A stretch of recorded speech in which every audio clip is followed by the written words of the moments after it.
right, football fans, it's time to lace up and look back at all the action from the Jamaica Premier League. An ill-tempered midweek matchup punctuated the latest week of action in the nation's top flight competition. There was also a milestone for one Arnett Gardens player. If you don't know what I'm talking about, here is our JPL roundup. The Jamaica Premier League never ceases to amaze. You just never know what will happen next. On Wednesday, an ill-tempered match between Waterhouse and Vere United ended with Waterhouse securing a last-minute 2-1 win to heap more misery on relegation-threatened Vere. There was also action between Tivoli and Dunbeholden and Portmore and Harbourview. They would have been relegated, really had lost their way as this shot is deflected and it would be easy.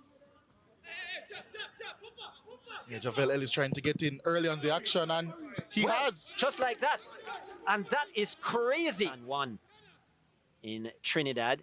He'll probably have some work to do again. Inside the area, the Maroons. Chance to shoot. Deflected and in. Well. Inside the area yet again, Damari Deacon. Dustin Cohen. Time and time again in the last game, we recognized that he was getting down the line but not picking out an accurate pass. This time he did. In the hills of Chapelton, that's on target and that's a goal. And it is that man, Stephen Barnett, again, just like that. Found himself in a very good pocket of space. There were some lapses, but at the end of the day, I thought we did enough to have come away with 3 points. We gave up 2 soft goals, you know, and at this level we cannot make those mistakes. But such is a sport, and we have to come again. Meanwhile, former champions Waterhouse grabbed a dramatic 2-1 win over relegation-threatened Vere United at Druseland on Wednesday. Denzel McKenzie fired Vere ahead in the 32nd minute, but Leonardo Gibbinson levelled the score for Waterhouse in the 71st. Just when it seemed both sides would share the points, Andre Fletcher delivered a clutch winner deep into stoppage time. Tensions flared in the 61st minute as both teams were reduced to 10 men, with Elvis Wilson and Kevon Atkinson receiving red cards. The heated exchanges didn't end there, however, as tempers boiled over again after the final whistle. The end of this match. And Waterhouse came from behind, did it the hard way, and they have beaten Vere United by the odd goal in 3. And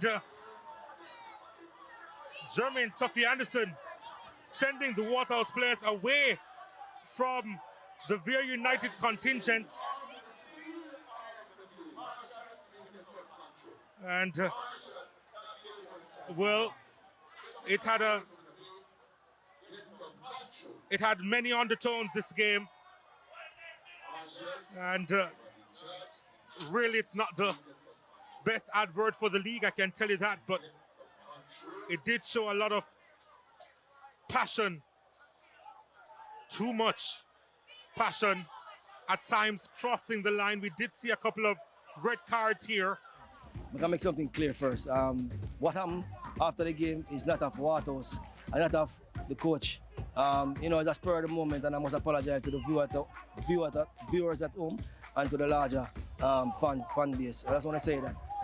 You know, it wasn't a game of tactics, it's more a game of mental toughness, and we wanted most today. I thought that we stood out strong and we dig deep, and you know, and we get the victory. In Wednesday's earlier games, Tivoli Gardens outgunned Dunbeholden 4-2, while Portmore United cruised past Harbourview with a 2-0 victory. In Monday match night, Fabian Reid hit a milestone of 100 career goals as Arnett Gardens and Mobay United drew 2-2 in Montego Bay.